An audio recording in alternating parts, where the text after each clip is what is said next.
This is Shelton Benjamin. This is Harley Race. This is Mick Foley. This is Mr. Wonderful Paul Orndorff. This is the Monster Abyss. This is Daniel Bryan. This is JBL, and you're watching the MWF. Be there live.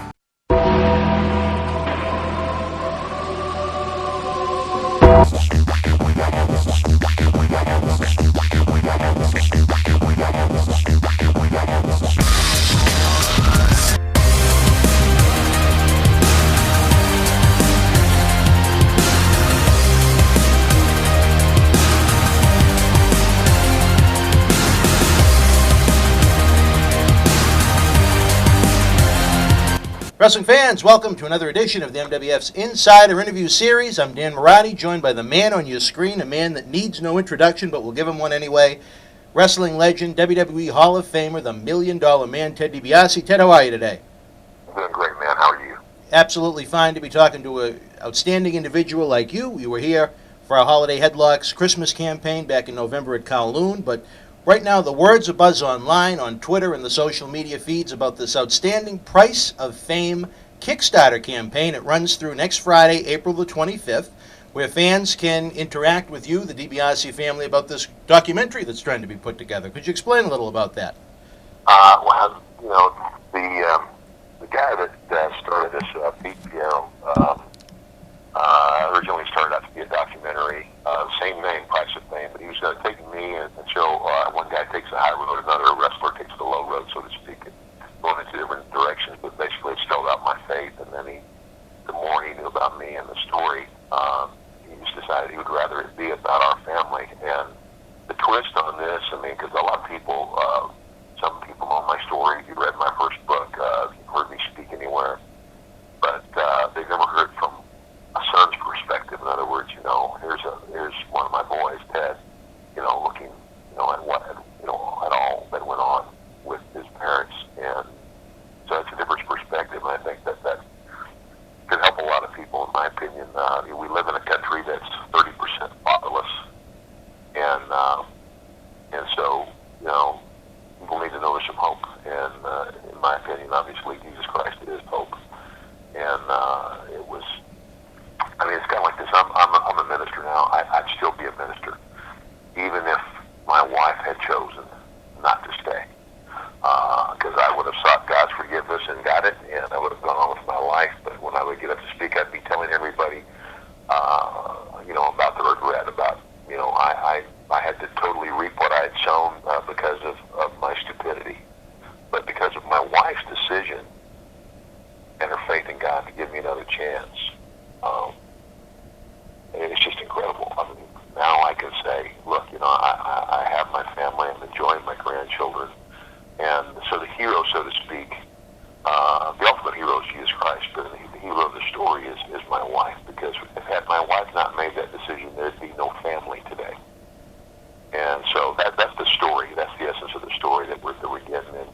And, you know, there's a lot of interviews being done. I know that Roddy Piper's been interviewed, George Steele, Harley Race, a number of other guys that were instrumental in my life and my career. So, you know, we think, you know, obviously my intent is to tell my story, but it's being told, you know, from a son's perspective, and I think that's great. That's really unique from a lot of the documentaries that you see out there nowadays.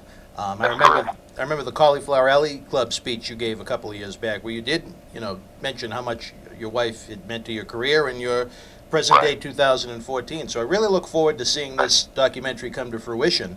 As we noted, it runs through April the 25th. There are some great trailers up right now that you can check out free. But Ted, I know you're also gone above and beyond to try and give out some rewards to those that choose to donate to this great cause.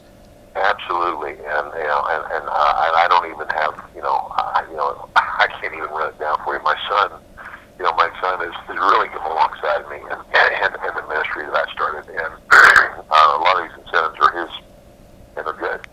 And basically, I said, I'm just being really honest. I said, son, you whatever you think is right, however you want to do it, I'm on board. So I know. I mean, it goes all the way from you know, from just an autographed picture to a personal conversation with some of these folks, to a personal meeting, and, you know, going out to dinner or whatever. So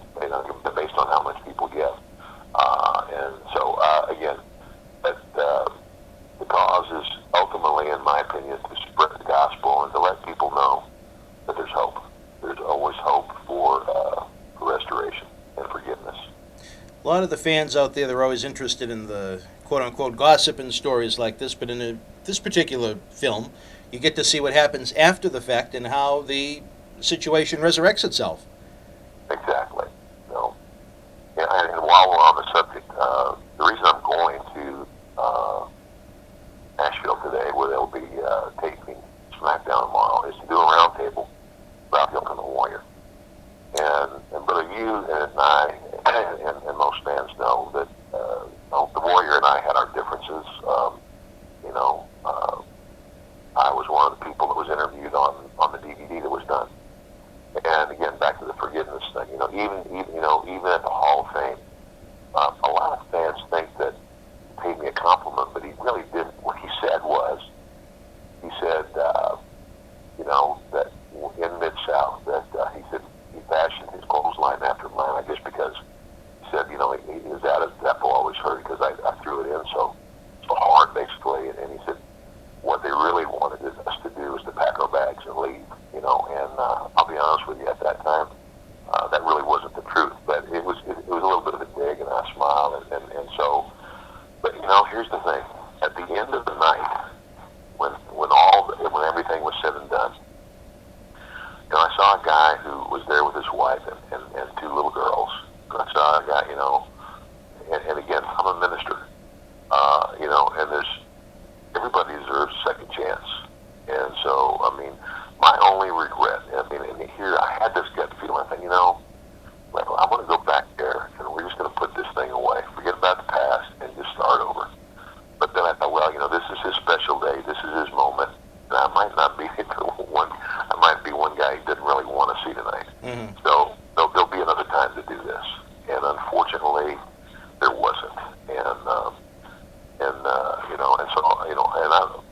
And I've had some posts from fans, that were huge fans of his, and I just want those fans, that are, I guess, criticizing me at this point to know that, in the words of Jesus Christ, he who is without sin cast the first stone. And obviously none of us are without sin, so it's a forgiveness, absolutely. And my heart goes out to his widow and to his girls. I lost my dad when I was 15 years old, and so I know how that feels. And I wanted to take this opportunity to share that as well. There were a lot of reasons. Obviously the DVD that was originally done was done for a purpose, and a lot of people, had a lot of issues with him. But you know what? At the end of the day, we got to let things in the past go. And I just want to man up right now and say, I've let that all go. And actually, I let it go that night. At the end of that thing, even after he shot that dig at me, I said, you know what? This has got to stop. But my only regret was not actually having the opportunity to say that to him face to face.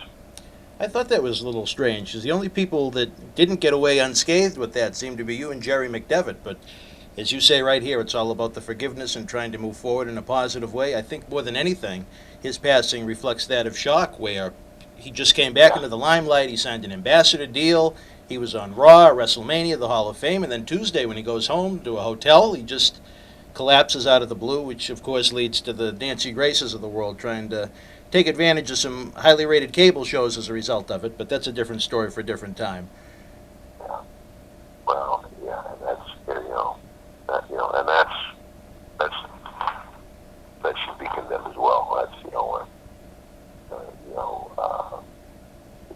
try to take advantage of a situation like that, that's pretty low. Well, those newscasters that feel they're this and that, they really wish they could draw the ratings that a WWE program does on cable in prime time. But nonetheless, Ted, are we going to be attending the 49th annual Cauliflower Ali Club reunion this year? Well, I really want to go. I know that Steve Austin is going to be out there. I'm not sure when he's arriving.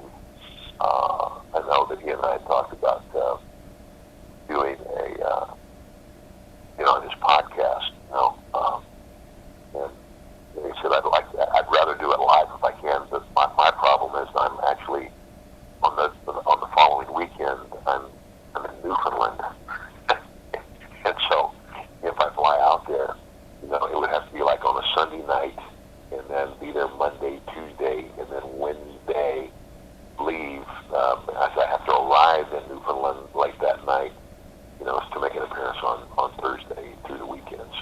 wow.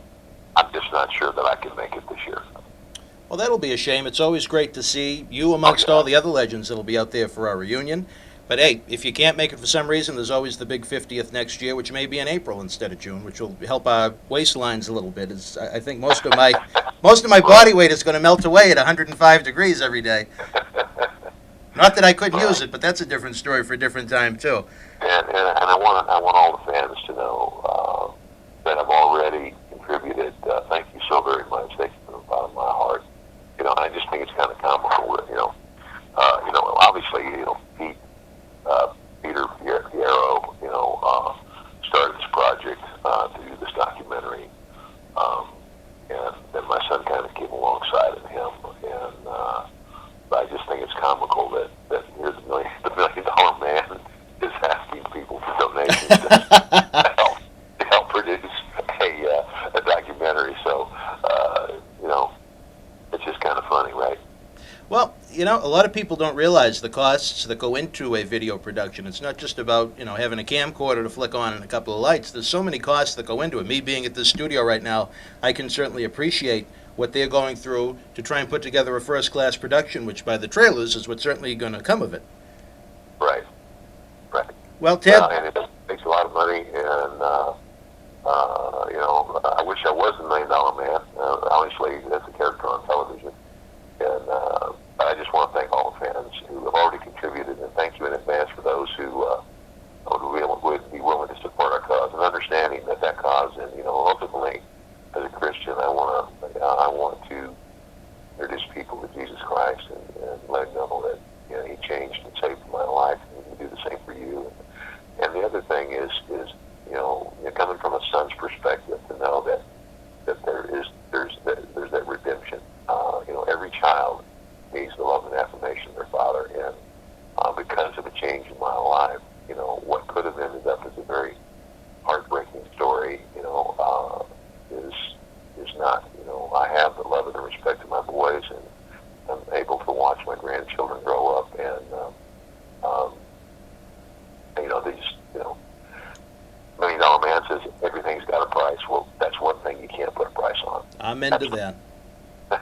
So Certainly. thank you guys so very much.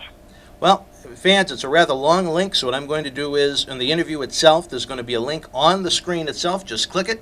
Doesn't cost a thing to check out the 2 trailers, and then once you see all the various rewards you can choose from, I'm almost certain you're going to want to be a part of this outstanding Price of Fame documentary. Ted, it's been great to talk to you again. Hopefully we can have you back soon once this campaign is funded through April 25th. Thank you so much. I appreciate your time, buddy. Talk to you soon, my friend. Be well.